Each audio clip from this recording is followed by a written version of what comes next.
ito mga kamata, ang ibabahagi ko sa inyo ay ang isang karanasan ko na galing sa ating isang kamata na nagtitiwala sa ating kakayanan. Yang mga sign na yan na nakikita nyo sa screen mga kamata, yan ang nakita ng ating kamata sa kanyang lugar at nagpapatulong siya kung paano raw mahanap itong mga sign na ito at kung anong meron at anong ibig sabihin nito. So, pakita ko sa inyo mga kamata yung conversation namin sa Messenger. Ang maganda dito mga kamata ay ipapakita ko rin sa inyo kung paano na-locate ang pinaglalagyan ng item ng ating kamata sa lugar na yan mga kamata. Yan mga kamata yung naging pag-uusap namin. Nagtanong ako sa kanya kung taga saan siya para makita ko or malocate ko sa Google Map kung anong klase yung lugar niya at kung possible ba talaga doon sa area na yun. At nakita ko naman mga kamata na maganda doon sa lugar niya. Kaya sabi ko nga ay positive yung lugar niya dahil nakita ko na talagang maganda yung lugar. After ng pag-uusap namin mga kamata ay pinakuhaan ko na sa kanya ng video yung mga nakikita niyang sign doon sa area. At sa video yung ibinigay niya mga kamata ay nagkaroon na ako ng idea kung ano ang gagawin dyan sa lugar na yan. So binigyan ko siya mga kamata kung ano yung gagawin niya. Ang mas mabuti niyan bro ay kuhaan mo ng video yung pinakang stone map niya or base marker para mabasa natin ang mas maayos. Malolocate natin yan bro kung may malinaw kang may bibigay sa atin ng mga sign at saka yung lugar na pinaglalagyan yan. Hindi ko kasi maintindihan yung skits mo. Mas maganda kung video yung ipapakita mo sa akin actual galing dun sa creek para mas makita natin ang mas maayos. At doon makikita ko rin kung saan parte nakalagay yung mga giveaway na possible na mayroon doon sa bato. Basta kunan mo lang ng magandang kuha ng video. Hatiin mo lang sa 3 minutes. Putulin mo ng 3 minutes kasi kapag diniretso mo yon, hindi mo masisend yun sa Messenger. Yan mga kamata yung ipinagawa ko sa ating kamata para matulungan natin siya. At ito naman yung naging sagot niya. Yan, panoodin natin mga kamata. Siya, hindi ko masyadong malapit pero may kulang. Yan o, tapos buhin. Yan.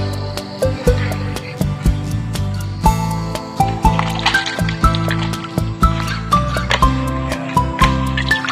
Lapit siya doon. Yan yun. Bakit kami dyan yan? Yan, lapit lang. 10 meters lang siya. Ito yung nakapun malapit sa post.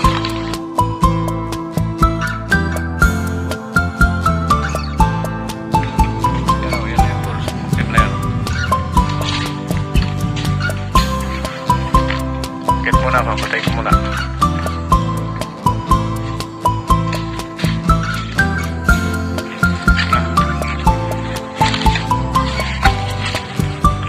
Ito siya, ito. Yan. Wala akong makita ang kakaiba. Pero nasa ilalim niya may masukal pa. Kung lalayo kasi ako hindi na makita may maraming masukal. Yan.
kamata yung aking video.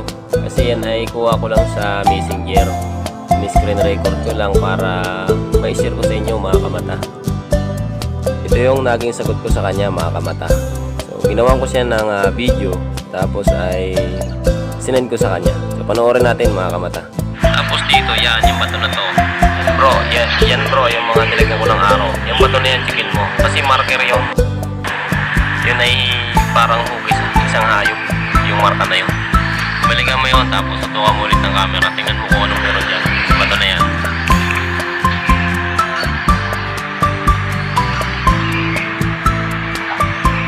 Baba na po.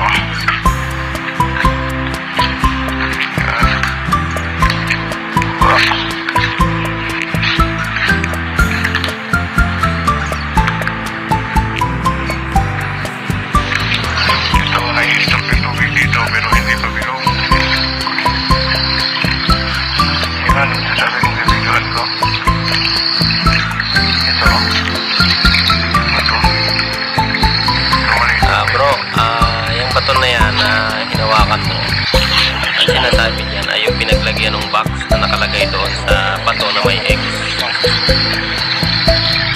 Gusto ko brong makita yung clear na marka yung X na yan. Video mo na paikot yan. Tingnan mo kung anong mga marka dyan. Huwag mo lang kalapit masyado yung camera. Pag na-videoan mo yan, send mo sa akin. Tapos yung travel order niya, tuturo ko sa iyo kung saan ka pupunta. Di ba may nakikita ka dyan na pinaka parang sapa na maliit, papasok. So, pumasok ka doon. Yan, dito, yan banda, yan lugar na yan, yan. So, dyan bro, nakalagay yung box na sinasabi mo, nakalagay doon sa bato. Bro, sa lugar na yan ay nandyan yung sinasabing box na nakalagay sa pader. Kasi yung sinasabi doon sa bato na may sign ay nandyan sa lugar na yan, nasa pader ng falls. Ang gawin nyo dyan bro ay hanapin nyo yung part ng simento dyan sa ano na yan ng falls, sa pader ng falls.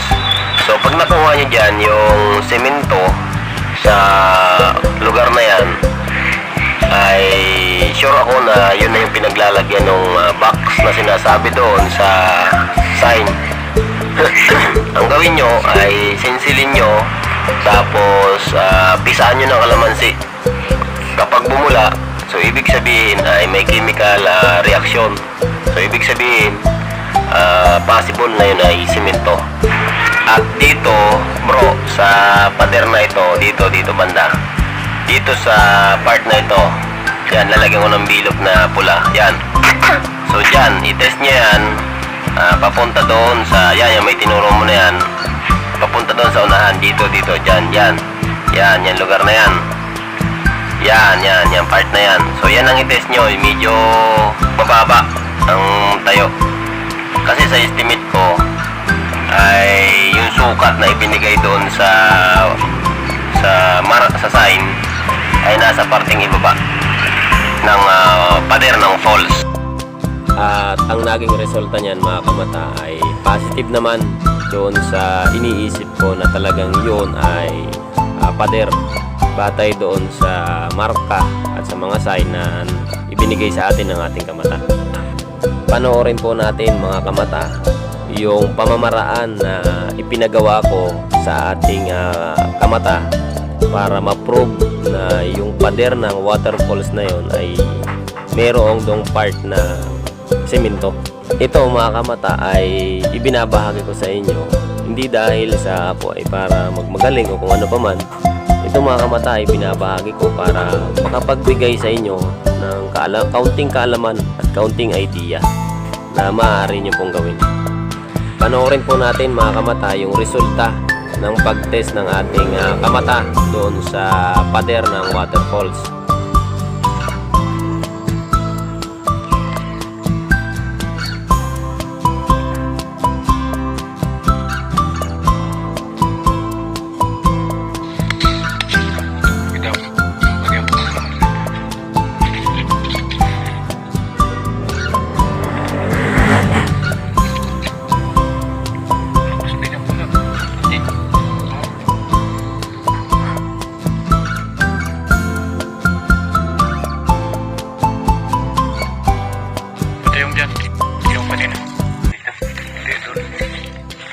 Iba talaga yung bula niyo.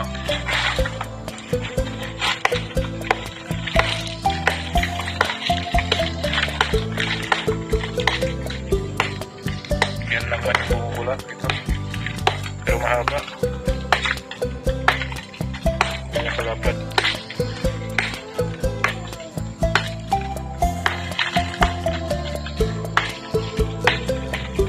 Ito katugtong niya, mahaba siya.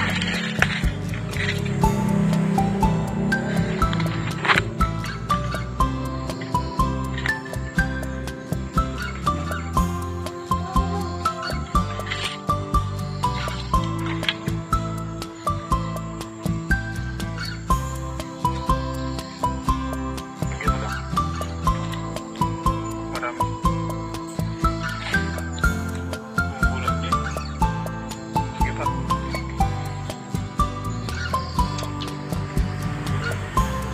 Pareho din. Mahaba siya. Yan lang man yung kakaiba na.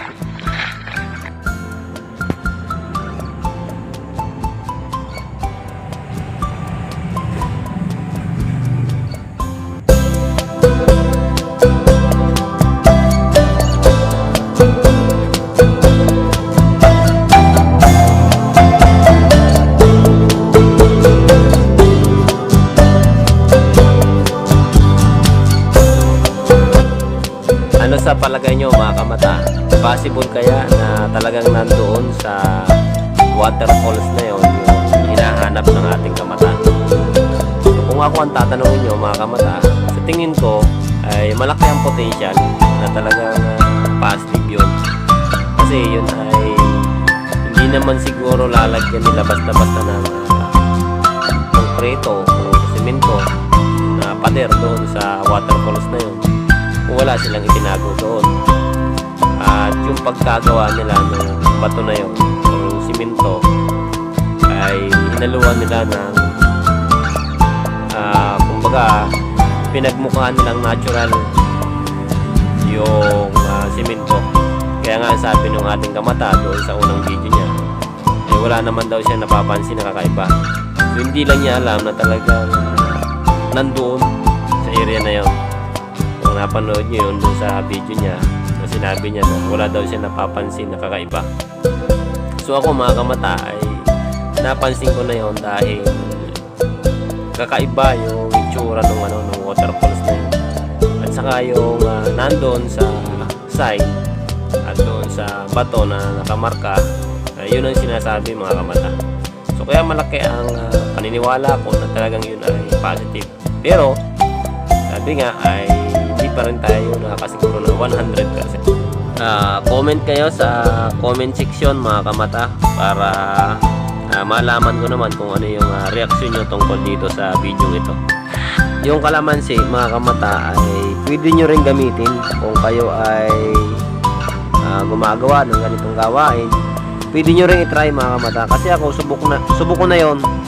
Kaya malakas ang loob ko na i-share sa inyo mga kamata. Nasubukan ko na yan sa 15 feet ang lalim. So pagka duda kayo sa ilalim or para matrace nyo kung talagang positive yung dinadaanan nyo, subukan nyo na lagyan ng kalamansi yung mga gilid ng inyong dig spot or yung lupa doon. Kasi kung may mga nilagay silang lason doon o kung anong nilagay nila doon sa lupa, ay madidetect ng kalamansi na yung lupa or yung luhukan nyo ay merong chemical content. So bubula siya, para siyang agwa oksinada ang bula. So yun ang ano niya, yun ang nagiging reaction niya kapag yung isang bagay ay merong chemical content. Kaya napakagandang gamitin ng kalamansi. At i-update ko sa inyo mga kamata yung resulta nung pader ng waterfalls na yun kapag yun ay giniba na or binuksan ng ating kamata. So pag in-update nyo sa atin ay i-update ko rin sa inyo mga kamata para makita nyo kung ano ang naging resulta. So yun mga kamata, abangan nyo kung talagang tama ba or positive ba na yung talagang pader na yun ng waterfalls ay nandoon yung hinahanap ng ating kamata. So abangan nyo mga kamata. Ito yung video mga kamata ng pader ng waterfalls bago i-open ang ating kamata. Para makita natin bago magsira.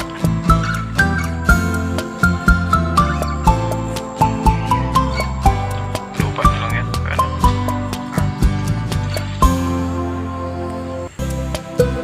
Salamat sa inyong panonood mga kamata. At hintayin na lang natin yung update tungkol dito mga kamata. Kapag sinira sa atin ng ating kamata, ay share ko rin sa inyo mga kamata dito sa channel na ito yung update tungkol dyan sa pader na yan ng waterfalls. So maraming salamat sa inyong panonood mga kamata.